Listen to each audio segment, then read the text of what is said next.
Hello and welcome to Tokyo Inklings. My name is CY. You can find me on my website at tokyostationpens.com, on Instagram at tokyostationpens, and on Twitter at tokyostationmnh. And my name is Jacob. I'm Foodafan on Instagram and on Twitter. I have a blog at foodafan.com. Hello, my name is Leo. I'm Inquisitive Quill on YouTube and Inquisitive Quill on Instagram for over 5 to 6 years now. All right, so as you already debuted for us, we have a very exciting guest today, Leo Fock of Inquisitive Quill. Actually, your YouTube videos of your unboxings of Maruzen were really, really awesome. And I remember watching them like a few years ago and being like, oh man, I want to go to Maruzen. Wait, but weren't you? You weren't in Japan already? I was in the UK at the time, at that specific time. Because I was completing my master's degree. So I was like, oh yeah, man, I really want to go to Maruzen. So yeah, thank you so much for all the content that you put out. I think it's just a lot of good stuff. And, we have you here particularly because you are really a long-time avid fan and collector of pens. And especially you used to come to Japan almost every year, right? I used to, back before the coronavirus. I mean, I would still like to, but, it's not possible. Yeah.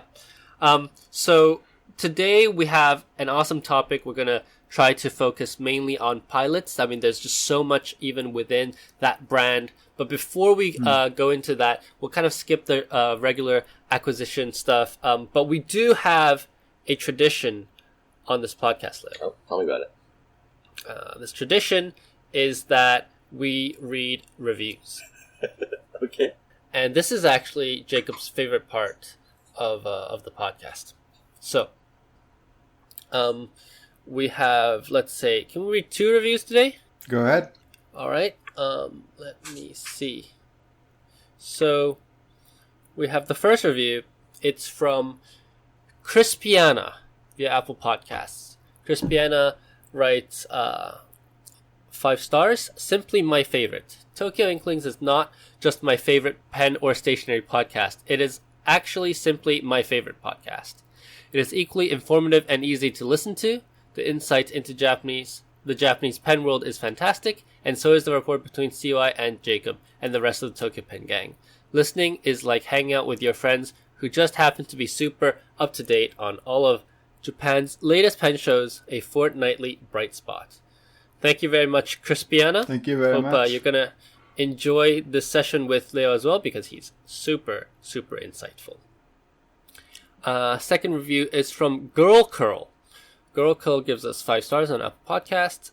Informative and funny. I love these 2 guys. One is charming and laid back, and one is brashly funny and very opinionated.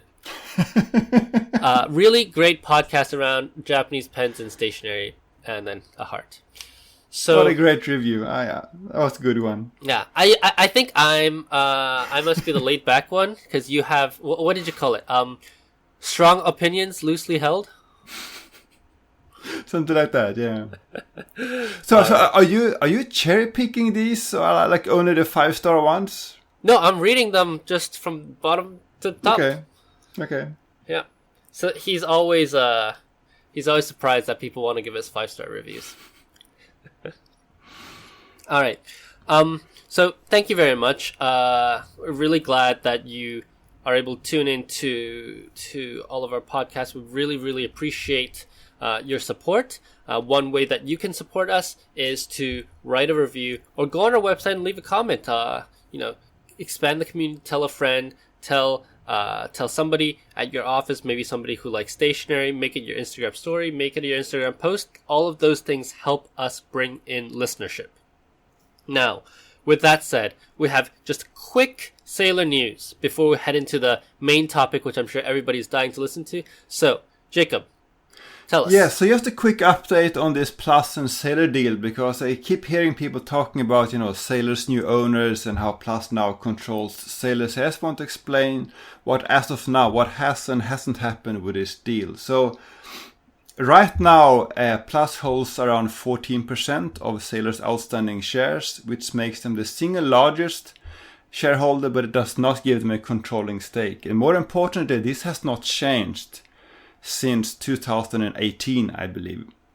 But on top of that, obviously, as we have covered a few times, Plus holds a significant number of convertible bonds that were issued by Sailor last year. And if those bonds are to be converted to equity, to shares, at that point, Plus would become the controlling stakeholder of Sailor. But that has not happened yet. And there are two sort of reasons for that. One reason we mentioned before, which is that Plus has set up a few criteria around profitability. We mentioned that before. Those are actually not legally binding because they are phrased in a way that would allow Plus to convert anyway. But there's another more important factor here, which is called the conversion period. I think we mentioned that before, but I could not find what the conversion period was. It was like 7 years or something? Well, so there's the duration of the bond, but the conversion period is when you can convert the bond to equities. You can't just do that whenever you want. It has to be done within a time frame, which is sort of a shorter than the overall time frame of the bond. And this conversion period for this particular deal starts in July this year and goes for about 6 years. So even if Plus wants to, they cannot convert this bond to equity until July this year at the very earliest. So I want to challenge you a bit about that because we've said also before that Sailor and Plus have entered into this relationship kind of wanting for Plus to purchase Sailor, right? I mean, yeah. The whole setup is geared so that Plus can acquire Sailor. Yeah. And given that, right, there is this intention, given that they have the convertible bonds, I would argue that even if legally speaking they're not technically the controlling owners, when they have the meetings, we know who's really calling the shots there. Because if Sailor doesn't respect what Plus wants, then Plus can always have the choice to not convert. They have influence that goes beyond what they would have as the single largest shareholder. That is true. That is true. But my point is that they're not. I mean, Sailor is not owned by Plus at this point, but they have influence that goes beyond these 14%. Yep. All right. Yeah. Any thoughts about this, Leo? Yeah, I was just wondering. Like I know they're not. They don't own it yet, but like I'm sure that like surely the recent actions of Sailor are like slightly influenced by whatever decisions Plus wants. Yeah, I'm sure that's true. Right? Yeah, I think so as well, and it's going to be pretty interesting to see how this develops because we've already seen Ancora. I'm interested to see what's coming next. Well, should we very briefly before we jump on, the pilot, should we quickly cover this 110th anniversary Sailor pen? Pens, yes, 3 of them. All right. So on April 1st, which everybody in the West kind of associates with April Fools, but in Japan it's just another day where people are going to work and nothing really happens. So Sailor, I said nothing really happens. Actually, something really big happens, which is the start of the new financial year. Yeah. So usually people would announce their new products or they would announce the direction of their company for the next year on April 1st, which is very, very unfortunate, I think, for the Western audience because then you'll never know if it's real or not. But rest assured, this is very, very much real. They are coming out with 3 pens. The first pen is called Premium, but it's written Shin. So Premium is the concept, correct me if I'm wrong, the concept is that you have all sorts of different like high quality metals kind of put together. So that's why you have the weird like black, gold, and silver all in one pen. And the core concept is to show the original beauty of these materials. All right. Yeah, that's what I got out of the press release. Okay. The second is called Kurogane, which is a black coated pen, which is in the same general shape. And I have to mention, all of these have their new corporate identity logo stamped rather than the original Sailor logo.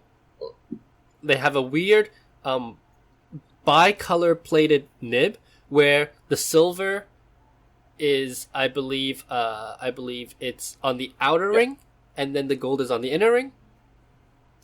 And Kurogane is to show kind of like the sleek kind of EDC matte black kind of idea. And then they have this Shirogane, which I think is the most, like, it's such a huge misnomer, because that, like, if you read it in kanji, that means platinum. Right. But they're using sterling silver. Yeah. But actually, I think that one is the prettiest of them all. It's just that they cost about the premium costs what, $5,500 with tax, and with tax, and then the others cost like $1,100. So it's a bit hefty. I don't think I'll be getting one. And people are talking about this floating logo. So Leo, what do you think about these new pens? I think they're quite interesting designs. When I first saw the photos, I was like, okay, that looks like. Well, the premium's 21K gold ring just reminded me of an Ohashido. And the general shape was a little Susutake.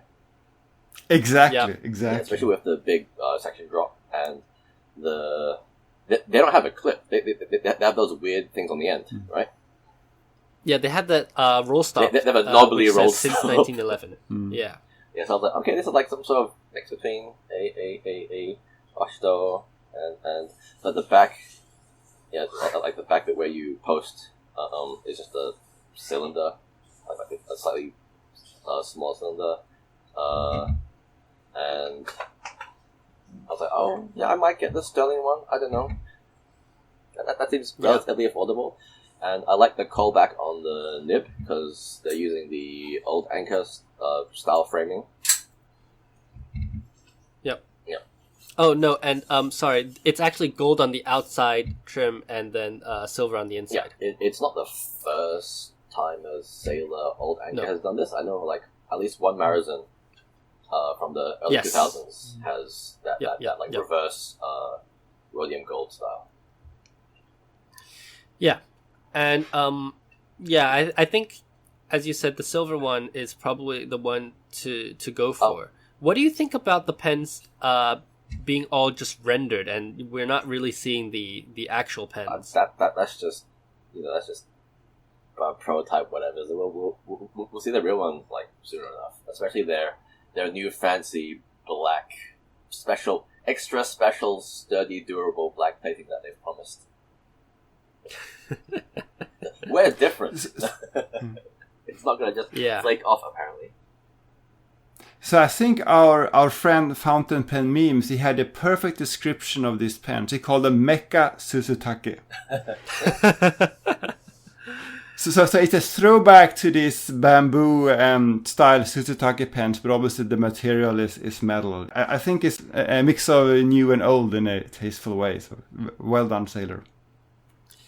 Yeah, I'm really excited to see these in person. They really went all out on this release. They've kind of taken this opportunity to really completely rebrand themselves. I wonder if we'll be seeing this new anchor and this new nib design on other pens eventually. And this is, I believe, the first time they've used this new anchor design. So the premium one has a floating finial, like the Star Walker, and the other two just have like normal kind of things, I think. So the premium one has this. I think it's a bit. So they all have Star Walker like domes. I think I'm looking at the Sailor Instagram post right now, and they seem to all have the domes, but the premium one, the base is a bit raised, whereas the other ones are kind of more sunken. So I think the actual finial on the other ones are flat, Yeah. and then the one on the premium must have some kind of a texture. What are the limited numbers? I think the numbers for that are out as well. I think. Yeah, premium is 110, and then the others are 1,100. And this is obviously because it's their 110th anniversary, which means that actually Sailor is the oldest Japanese manufacturer of pens. But yeah, so very exciting. These drop in May, and we'll see if we get one. I'll probably not, but Leo, if you get one, let me know. Mm. All right. So let's move on to our main topic of pilots, because Leo, I know you're quite a fan. Is that fair to say? Is that fair to say that you're a fan of pilots? I have a few pilots. You have a few pilots? A few pilots. All right, let's start off with how many pilots do you have? Because you just led us on brilliantly. That's a tough question. Ballpark. Ballpark, maybe somewhere between 100 and 200, I think. All right, so it's in the solid 3 digits. Yes. Okay, so no chance of it being like 99 or like less than 100. Definitely under 1,000. Definitely under 1,000. All right. Yeah. So, Pilot is quite a storied manufacturer, and obviously they've got a rich history.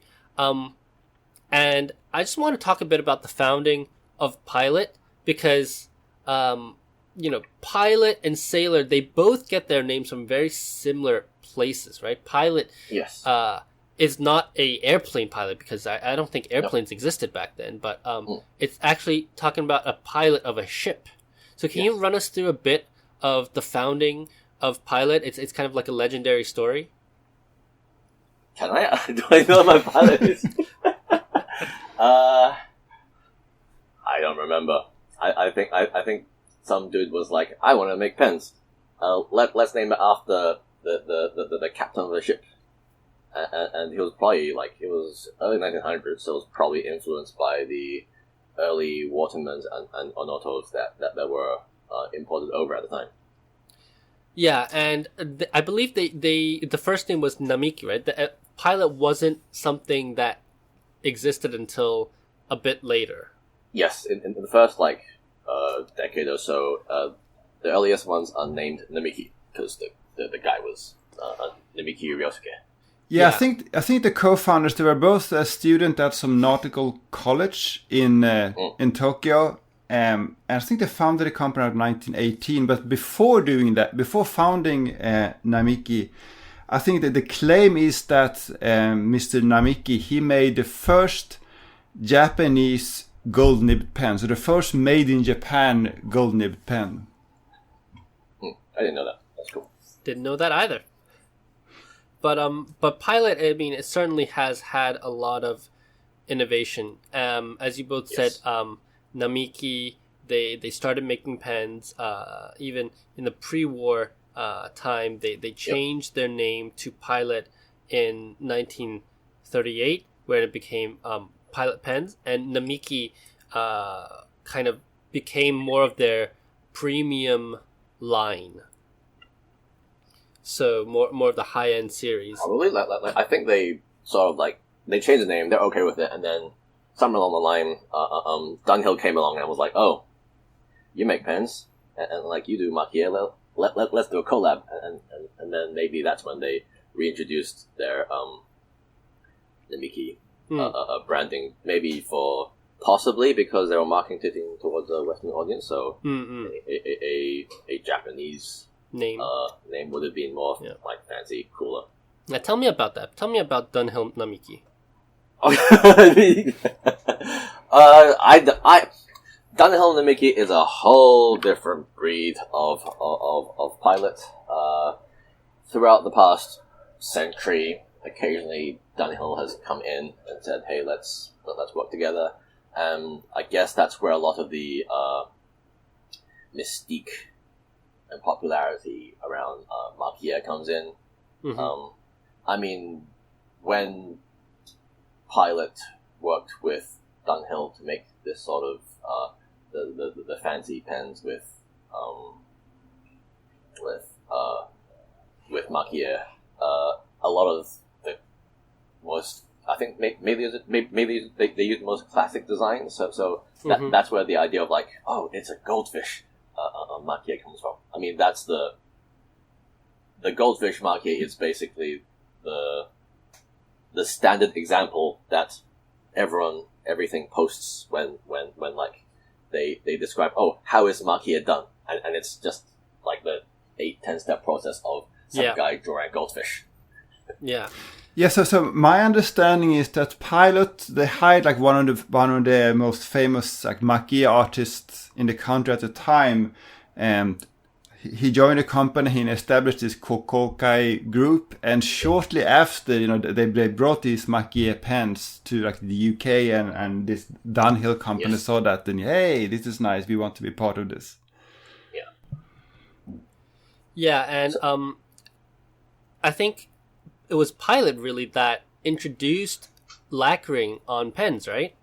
Are you just talking about plain lacquer or Just plain or- lacquer, because Yeah, so Yeah. if you look on some of the older pre-40s pens, some of the earliest, which are just like cylindrical sticks, they have patent numbers on them, and like if you actually look up the patent number, it actually refers to a US patent that describes a way of applying black urushi onto ebonite or other surfaces, such that it stays black and doesn't oxidize and turn brown. yeah, because the problem was that in Japan it gets quite humid and hot in the summers, and if you have these ebonite pens, as pens were made back then, they tended to discolor and become brown if you just have them in the storefront because of the sunlight, because of the humidity. And so what you had was these beautiful black pens that became brown and kind of like not glossy anymore. And so they wanted to find a way to improve the process. And I think the story that I read is that storekeepers were complaining to the pen manufacturers saying, hey, these pens are discoloring. And that's when Pilot kind of tried to improve on the process and created this material called laconite. Ah, yes. And I think that's the pattern that you're talking about here, Leo, is that, the application of black urushi onto ebonite and other materials so that they would stay glossy, even in the kind of non-favorable weather conditions of Japan. So I think, interestingly, if you go to Eboya's store today, well, I don't know if you can go today, but if you had gone to Eboya's store, they cover all of their pens in a cloth so that you can't see them unless you come and ask to see them. And that's not because they're trying to be like exclusive or kind of, hey, we don't want you to touch our pens. It's actually because those pens will eventually discolor if they're shown with the bright sunlight coming in for a long time. I guess back then they're like, oh, this probably works for like maybe a decade or two, but actually I've accidentally come across like a copy or two of these really old pens that I thought were plastic. Mm-hmm. But it turns out it was just still very good black urushi on ebonite that had lasted like basically almost a century at this point. Yeah, and a lot of these old pens that we find on Yahoo Auctions and Mercari, they're actually surprisingly, like, most of them are lacquer if you're buying it before like the 50s. Yeah. Yeah. So, Pilot had a very, I think, simple design language when it came to their very, very early pens. I think the distinctive part, and they did all sorts of fillers, right? They did like lever fillers, they did plunger fillers, they did inkidome. But I think the very distinctive part of their pens, as opposed to all the, I think there were like hundreds of different makers back then, but their clips, right? They had the ball clips and the sword clips. Very early ones, I can't remember. There were definitely no clips. They have, and they had the clip-on clips. I think ball clips came first. Don't quote me on this. I think sword clips come slightly later. Yeah, like maybe like 30s, 40s. Yeah, I believe so, and these are still design elements that we see in today's pens, right? So we have the ball clip, which I think is a bit of a controversy in the West. Some people seem to really dislike them. Personally, they're my favorite types of clips. So they have the ball clips on the regular customs, and then they have the sword clip on the custom heritage. Yes. Which brings me to this idea of custom, because they had all these different design iterations, they had these design ideas, and you can see very early on in Pilot's history a wide variety of designs, right? A lot of celluloid, a lot of different shapes, and then you kind of get to this era around, I think, the 70s, where they slowly settle into the custom series, and I Yes. don't think it's an overstatement to say that the custom series is probably the most important line of pens in Pilot's history. I guess they're the most relevant in like the more modern era of fountain pens. Mm-hmm. That's what I'd say. But you also have the capless, which predated the Yeah, custom that's why series. I'm willing to say it's the most important series, because like as far as I'm concerned, they're all cool and fun.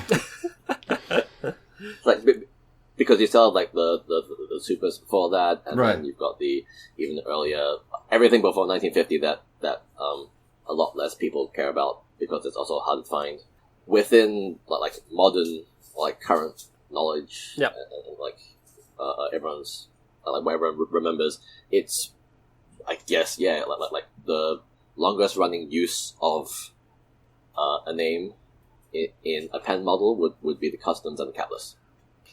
Yeah.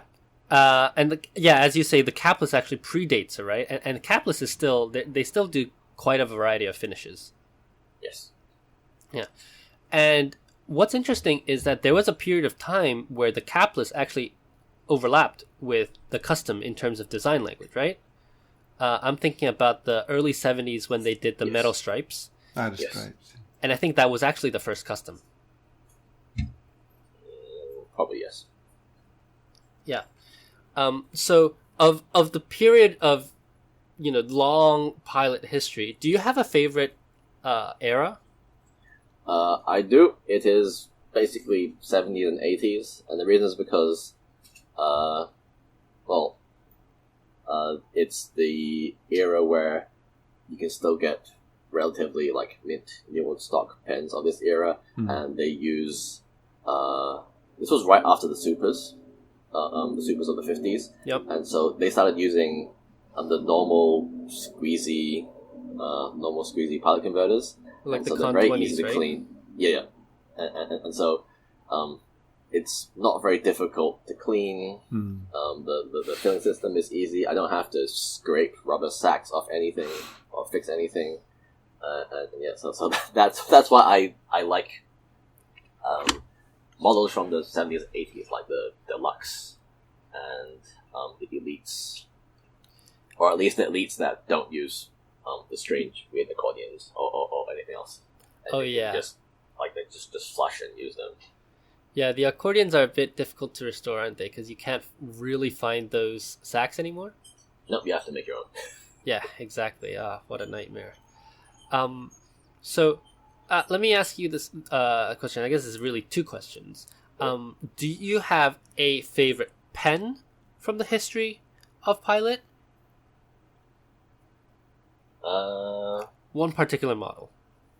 One particular model.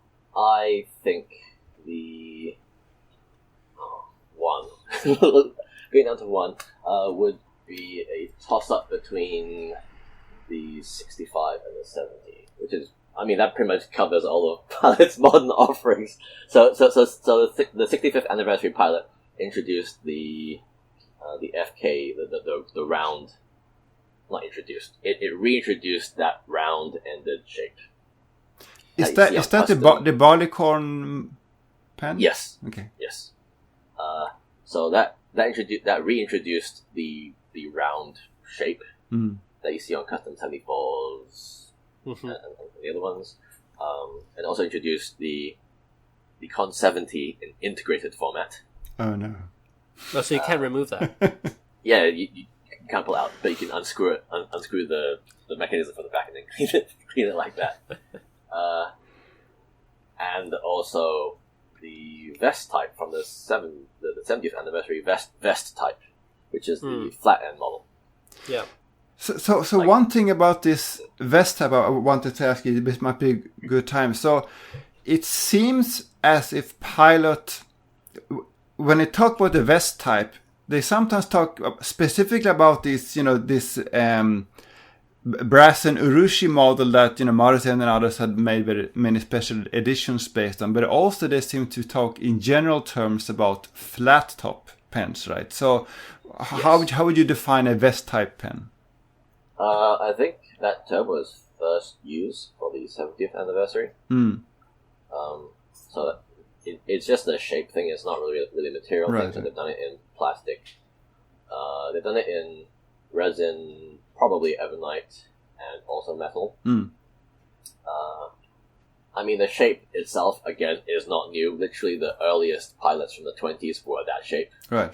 Or some of them were. Except they added the bow clip with the very elongated triangular clip section that sort of made it look like a dude in a three-piece. Right. Yeah, that's super interesting. And Go ahead. And so some like my weird thought processes. So and then for some reason, Pilot has decided that they this is now the model of choice upon which to do their some of their fancy marquee work. Like the 2 generations of Zodiacs and and also the Pilot 100th anniversary on the 7 Gods were also done in this size 10, and same with the Maruzen models. It's like they didn't go for the big size 15; they went for size 10 vest type. Yep. And there's no vest type for size 15, if I'm not mistaken. No, I don't think so. Oh, but I guess there's the 845, right? 845, yeah, the 845. Would you consider that a vest type? No. So why not? I'm interested. This is interesting. What's the difference? The 845 is very different in the fact that it has extra rings, which means the cap top and the body back where piston knob would be is a separate piece. It's like screwed on or glued on at the back with a ring in between, and it has 3 extra rings on the cap rings, which is different from a vest type where it's the body is just one piece. The cap is one piece. The clip looks like it was inserted in through a small rectangular gap. Right, so that's what we see kind of on the Emperors, right? Yes. The Emperors with clips. Like the Ban A, the old style of doing clips. Okay. Yeah, just like just drill a hole in. But if you go to Pilot, the Pilot has this website for the custom model, like a pilotcustom.jp, I believe. Yep. On that website, they actually refer to like Custom Heritage 912 as vest type. So that's why they seem to use that term in a more sort of general sense for flat top models. Yes, it's a bit. It gets muddied when Pilot does this sort of stuff, but I will do my best to interpret whatever Pilot decides is vest type. Yeah. I don't really argue with the decisions of the company.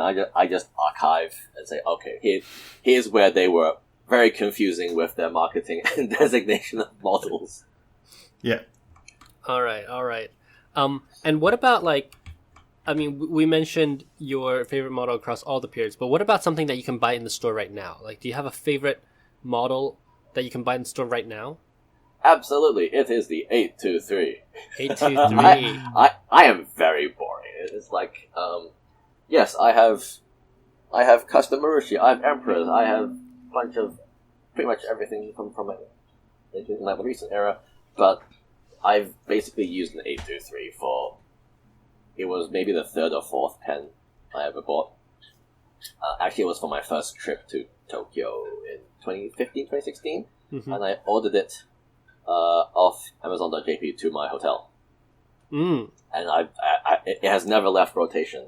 Like the 14K F823 in amber, because back then brown was a very adventurous color to have for a pen. Yeah, and I have not stopped using it since. No cracks nor anything.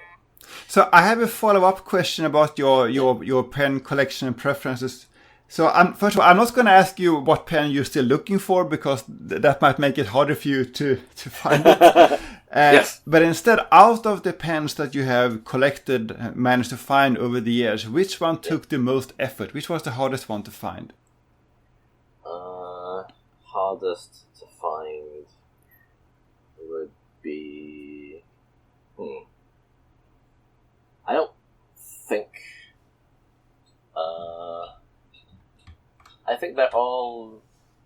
I don't think there really is a hardest to find that I can say specifically, because a lot of the time it's like very opportunistic. Like I go to Japan once, twice a year, mostly to like Wagner and like all the other shows, and sometimes you just see it, and then then it appears, and so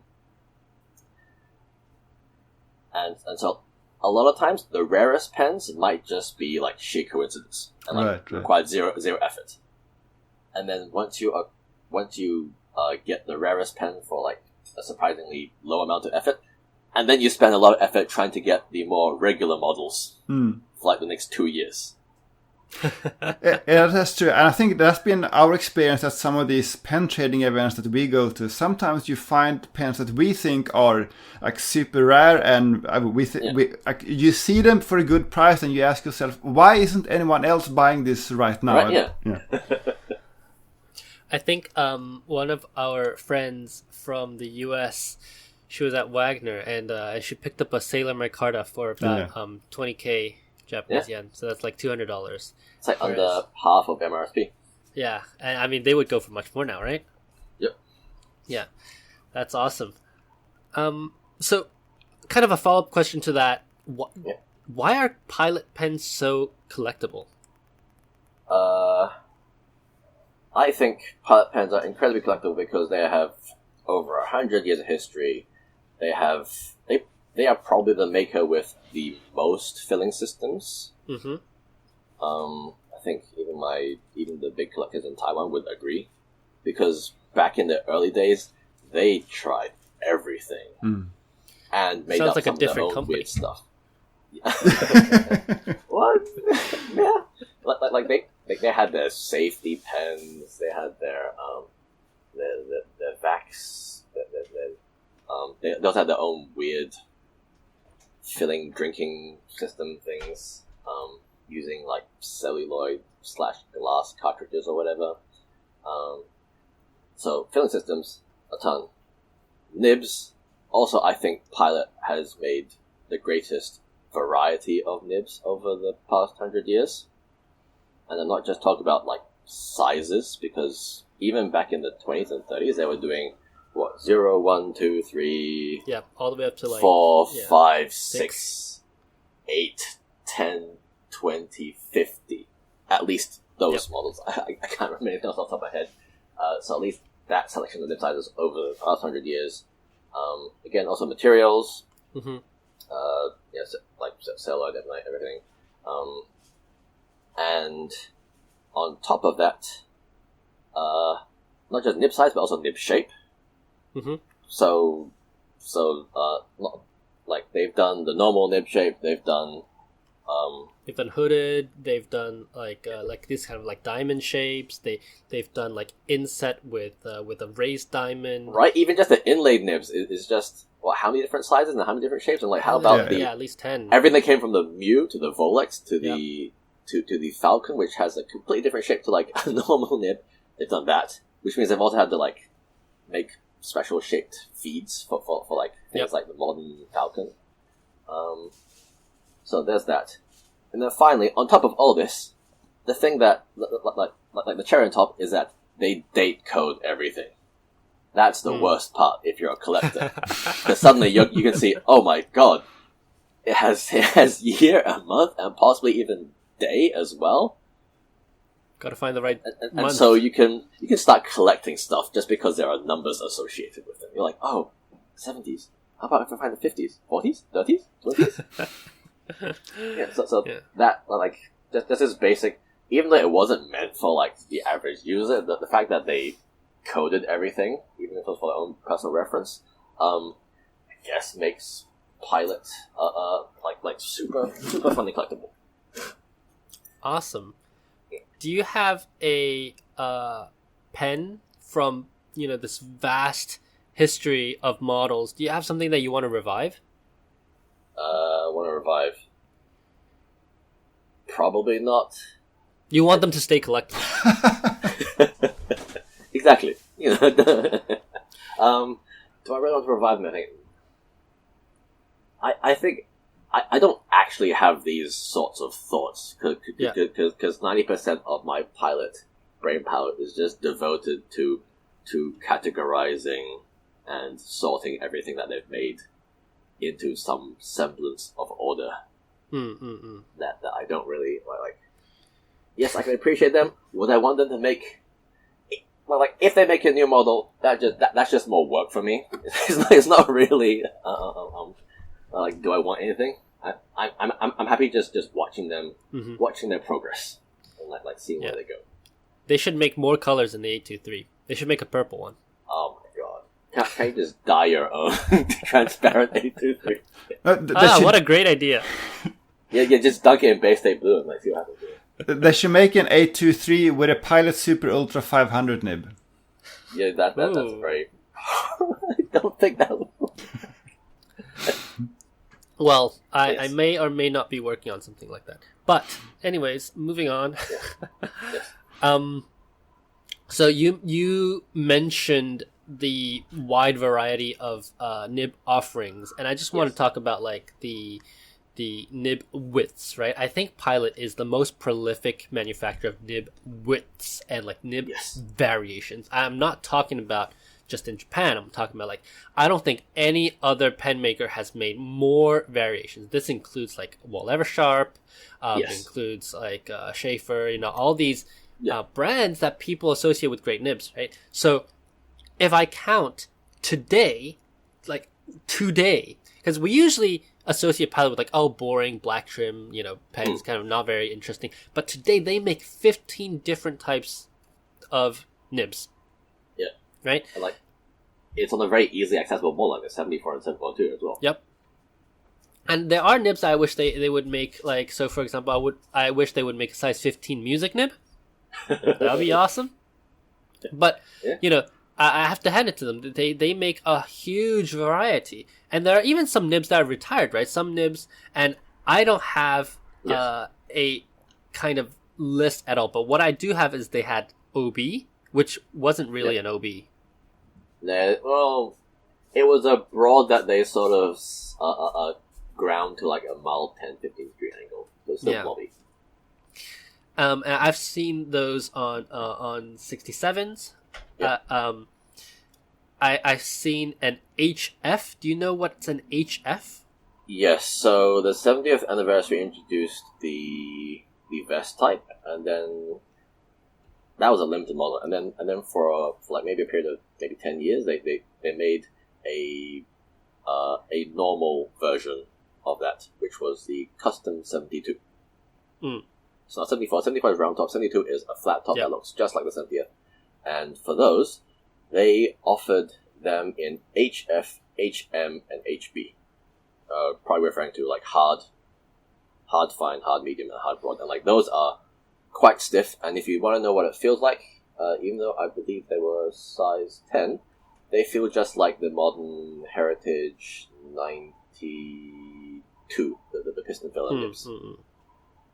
Like very stiff and like smooth. Do you think the 92 and the 74 have different nibs?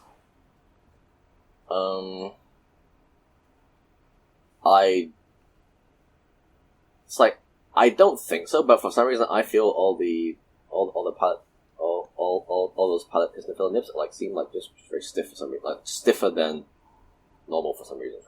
I don't know why. That's interesting. Maybe it could be the way that they do their housing, because obviously the section is very different, right? Yeah.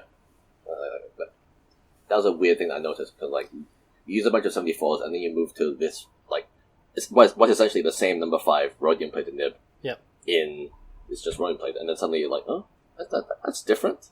It's there's less give for some reason. But also, I've heard that the older 74 nibs, because something that not everybody would know unless they pulled the nibs, is that the shape of the feed has actually changed, and so has the shape of the nib. Because in the older versions, so I'm talking about 67 and then the early parts of 74, they don't have the notches. Yes, it's just straight. Exactly. And the feed is just straight as well, and those nibs were softer. Yes, that may be like a mild shape thing. I guess the extra notch shape makes it slightly more stiff, I guess. Yeah.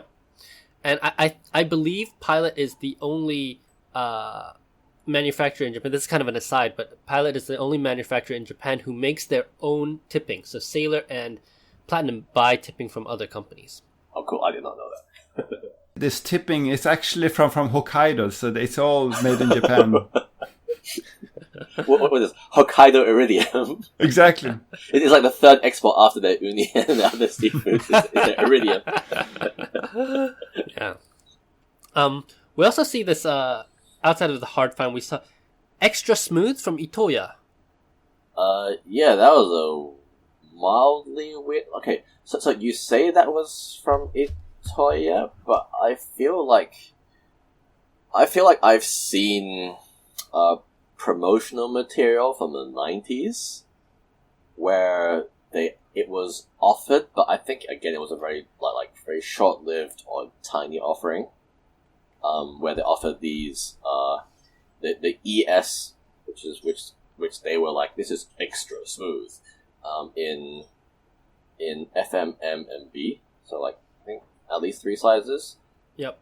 In left and right oblique, left foot oblique and right oblique, and possibly even 2. I think left foot oblique also came in two angles, 15 and 30 or something. Mm. So in total it was basically 3 different oblique shapes. And you have some of these, right? Oh man, I have one with the size. I have one of each size marking. Mm-hmm. But I don't have all 9. I just have 3.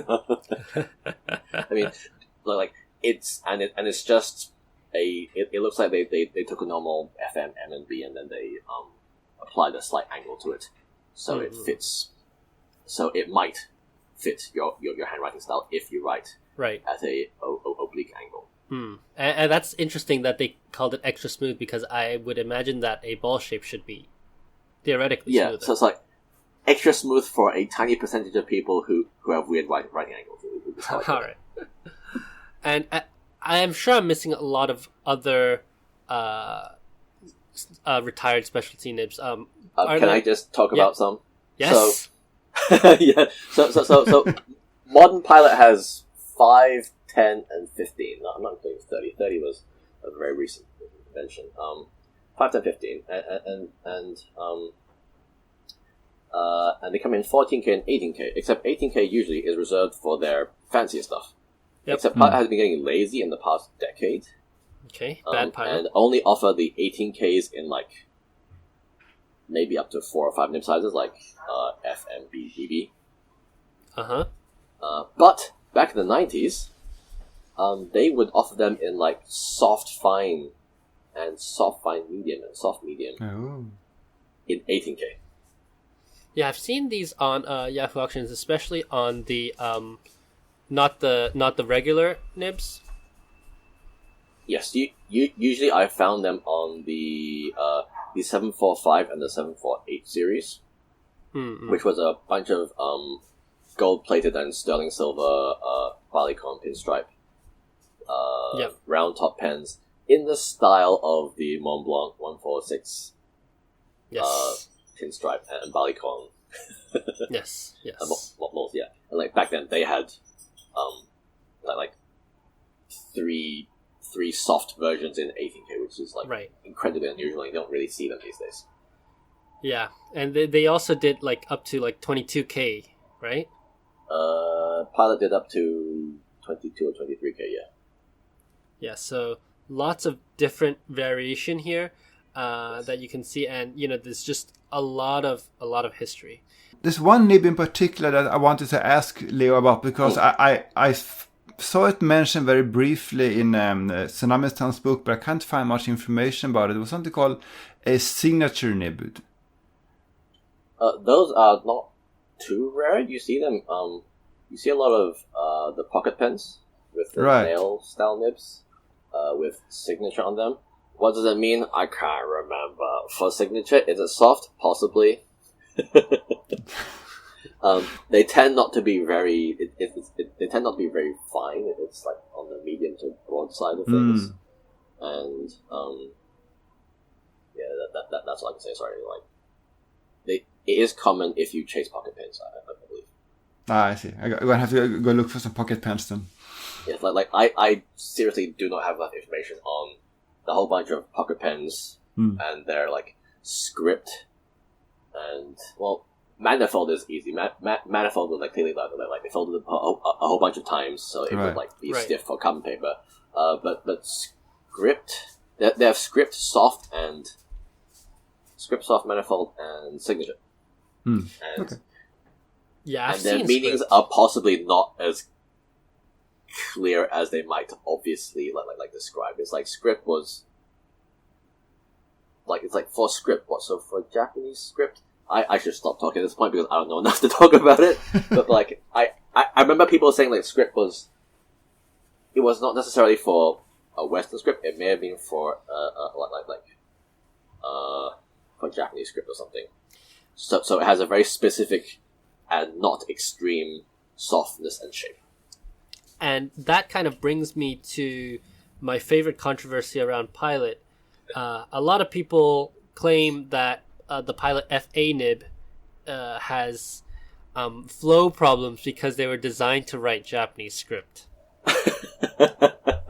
Oh, no. Give us your take. The Pilot FA? Okay, we're saying specific FA, right? FA. Oh, no. So the Pilot Falcon, or FA, has a long and storied history. Yeah. Because they've been doing it since the 30s. Yep. They have... So in the earliest 30s, Pilot had Falcon marked nibs. They had cutouts. Yep. It was marked Falcon. It had cutouts. So you have that bunch. And they did this from the 30s to 30s. They did in 30s in those weird vintage models that I don't collect much because it's difficult to. They did this cutout thing in the Supers. Mm-hmm. They exist on Pilot Super series from the 50s. They exist on the 70s in the Custom series. It's not an inlaid nib. It uses the nail type nib. And like they also had cutouts on those. Yep. And that's like 60s. And then in the 70s, or like late 60s and 70s, they introduced the Ilabo. Otherwise known as the actual, what Pilot now calls the Falcon. And that's in the West. No cutouts. That's more like a Falcon beak. Right. Yep. Like the beak shaped. And so that's a separate fork in the road. And so they've been doing that in old and new. And then they kind of stopped doing it until they were reintroduced in the 742, which is probably like in the 90s, like 2000s. And then went back to like offering this cutout model in size 10 and size 15. And I'm going to go on a mild sidetrack here and to say We love that, sidetracks. Yes, great. Because I recently finally got a size. So the weirdest thing for the longest time was that the size 10 FA is softer than the size 15 FA. Yes. And that is well known now, especially amongst the Taiwanese bunch who have been modifying it and like doing weird sawtooth cuts or whatever since the dawn of time. And the size 10 has always been softer. And I recently got hold of a size 15 soft fine. Okay. And the size 15 soft fine is also stiffer than the size 10 soft fine. Oh. So, how's that happen?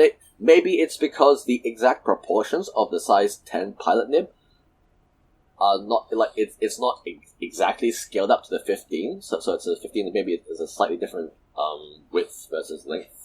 Time length and everything, and so the size 15 nibs will tend to be stiffer than their size 10 counterparts due to some proportion issue. But I've also found that smaller nibs do tend to be more flexible. I mean, if you look at vintage nibs, all of those like super flex nibs, Yes. A lot of people like to say, oh, larger nibs are more soft or whatever. I mean, like, clearly that's wrong because all the size 2, the unbranded size 2 gold nibs from like on my vintage pens are like usually pretty soft. Exactly. So like that does not exist in the pilot world. It doesn't work. You want soft, you go size 10. And as for like railroading, I don't really experience that much railroading. I'm also not very adventurous with my inks. You don't abuse your pens. I don't really. I mean, maybe back when I was early on, I might have pushed the FA a little more. These days, I write with much lighter hand, or at least I try to apply the same pressure to every soft nib so I can sort of have an idea of their relative softness.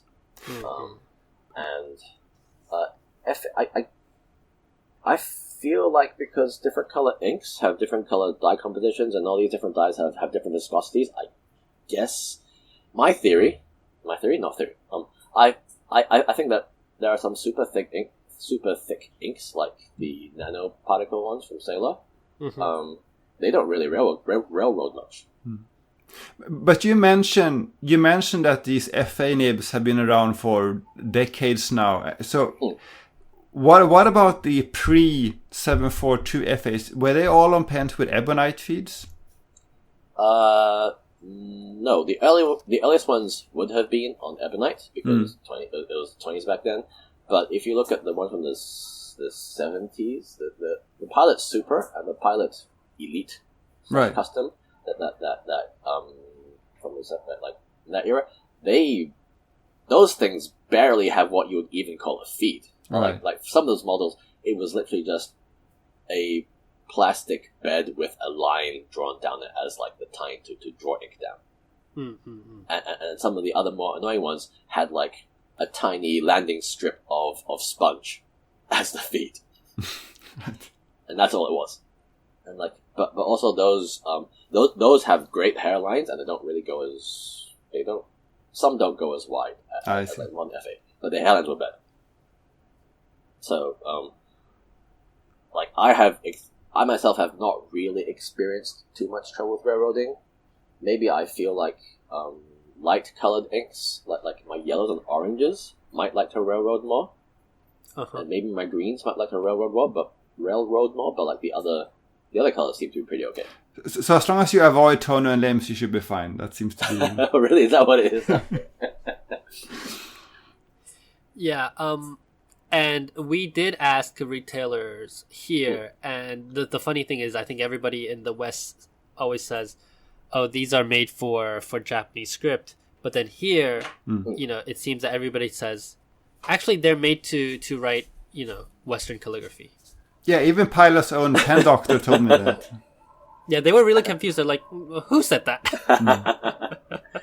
Like the only thing that I would like to say about the FA nib is that it's pretty incredible. Like, here's where I'm totally filleting Pilot here, which is it's pretty incredible that Pilot is managing to like mass produce, or like very like mass produce the FA nib in an automated fashion, and that still does in a an great affordable job. way. Yeah, affordable. It flexes, and they make tons of it without massive issues, as far as I know. Yep, totally agreed. That's incredible. Yeah. Last part of the episode today, I want to talk about, you are a shareholder. I'm not. Oh, you're not a shareholder. No, that's too much trouble. I just buy them when they appear on the market. So, I don't have money to buy shares. I bought all the pens. You can tell easily when a pilot distributes those shareholder gifts, because I think a few weeks ago, suddenly Mercury was a chock full of them. Yep, there were. This year it's a custom 91 flat top in transparent. In blue. Yeah. The new transparent shareholder blue, whatever that is. Right, but there are two tiers, right? So if you have 1,000 shares or more, you get the nice stuff. If you have 100 to 1,000, you get some ballpoint. You get a bigger box with cheaper offerings. Yeah. It's usually whatever newer stuff they've introduced. Sometimes, it's mostly just that. I mean, I still get it just because, for archive purposes. For archive purposes. Yeah, just one day I will make a pilot museum of my own. Nice. They should bring that back. Yeah.